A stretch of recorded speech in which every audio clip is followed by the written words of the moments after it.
How to fix Twitter account suspended issue.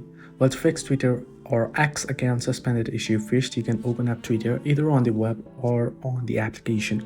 Now you want to enter in your login credentials on the login page and then go ahead to digital login.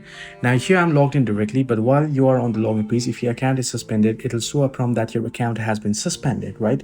So you want to tap on appeal option if the appeal is available and you want to go through the appeal process. However, what if there is no any appeal option? Well, you can head over to your web and you can search in for X support or Twitter support.